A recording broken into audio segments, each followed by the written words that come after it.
स्वागत, खुशामदीद and welcome to Suhana Safar with Anu Kapoor. Thank you very much. मैं आप सभी श्रोताओं का जो 92.7 बिग एफएम पर ये प्रोग्राम सुन रहे हैं और उन सभी दर्शकों का जो स्टूडियो में मौजूद हैं हार्दिक स्वागत करता हूँ। Thank you very much.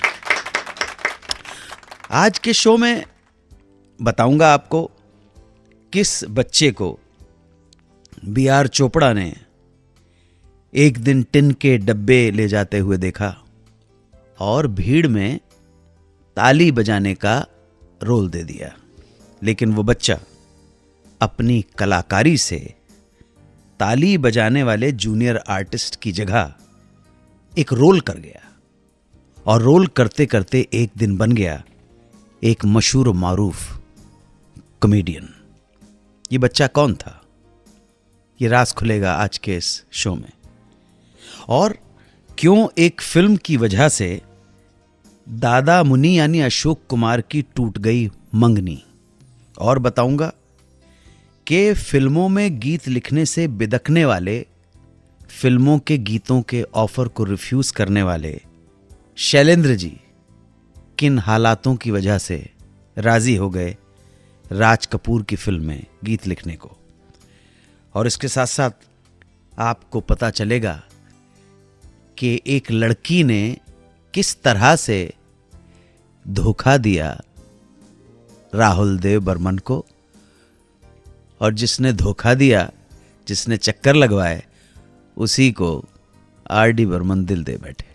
ये सब आज के इस शो में। सबसे पहले बात हिंदी सिनेमा के उस कलाकार की जो बचपन की गुर्बत की वजह से, गरीबी की वजह से सर्वाइवल के लिए सड़कों पर साबुन गंगा पतंग बनाकर बेचा करता। ये बच्चा एक फैक्ट्री में टिन के डब्बे भी बना देता था और यही बच्चा बन गया एक दिन हिंदुस्तान का मशहूर मारूफ कॉमेडियन जगदीप साहब। जोरदार तालियां जगदीप साहब के लिए। जगदीप साहब का असली नाम था सैयद इश्तियाक अहमद जाफरी। उनके दोनों फर्जंद खास अभी नाविद जाफरी और जावेद जाफरी दोनों फिल्म्स और टेलीविजन पे बहुत एक्टिव हैं और बहुत अच्छे कलाकार हैं दोनों। जगदीप साहब का जन्म दतिया में हुआ था, मध्य प्रदेश दतिया, और 6 साल की नन्ही उम्र में ये बच्चा सैयद इश्तियाक अहमद जाफरी अम्मी के साथ दतिया से आ गया बम्बई। वालिद साहब वकील थे बॉम्बे में, लेकिन न जाने क्या हालात थे, क्या वजूहात थी, क्या कारण थे, जिसकी वजह से माँ बाप साथ नहीं रहते थे और बालक जगदीप को अपनी माँ के साथ रहना पड़ा। हिंदुस्तान के बंटवारे के पहले परिवार के पास मध्य प्रदेश के दतिया में एक बड़ी कोठी हुआ करती थी। कोठियों में रहने वाले अब बंबई में एक छोटे से घर में रहते थे। गरीबी मुफलिसी की वजह से छोटी सी उम्र में ही इस बच्चे को काम करना पड़ गया, चाइल्ड लेबर। कभी टिन के डब्बे बनाना, पतंगे बना के बेचना। बचपन के अभावों ने, गरीबी ने, मुफलिसी ने इस बच्चे को एहसास करवा दिया पैसे की क्या कीमत होती है। एक दिन की बात है कि बी.आर. चोपड़ा ने इस बच्चे को देखा टिन के डब्बे ले जाते हुए। इत्तेफाक देखिए, अफसाना फिल्म बना रहे थे वो, और उन्हें भी कुछ बच्चों की तलाश थी। इस तरह का कुछ सीन था।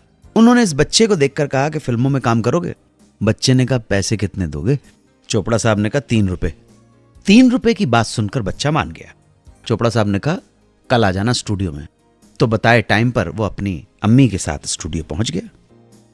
स्टूडियो में और भी बहुत सारे बच्चे जमा थे और सीन ये था, स्टेज पर कुछ बच्चे उर्दू का प्ले कर रहे हैं और ऑडियंस में भी कुछ बच्चे बैठे हैं, उनको ताली बजाना था प्ले की परफॉर्मेंस देखकर।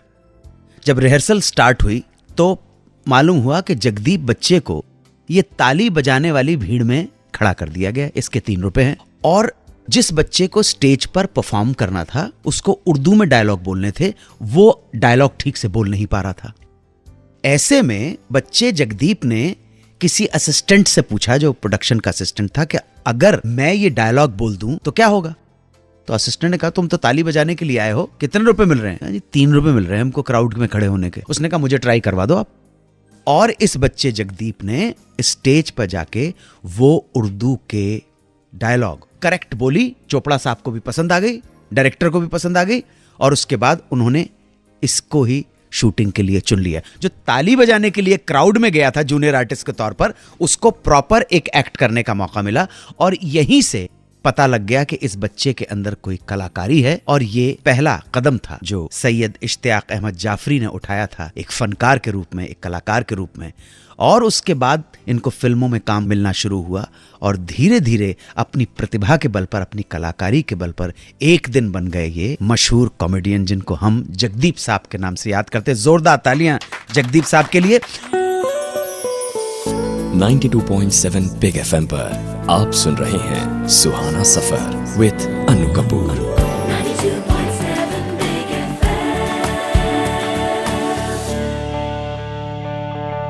राहुल देव बर्मन को मिली एक लड़की ने ऑटोग्राफ लिया, कुछ दिन के बाद फोन किया और इनवाइट किया सिनेमा हॉल में। जब आर.डी. बर्मन वहां पहुंचे तो उसने एक ऐसी हरकत कर दी जिसने आर.डी. बर्मन का दिल तोड़ दिया। ऐसा दिल तोड़ा कि आर.डी. बर्मन को करना पड़ा उस लड़की का पीछा।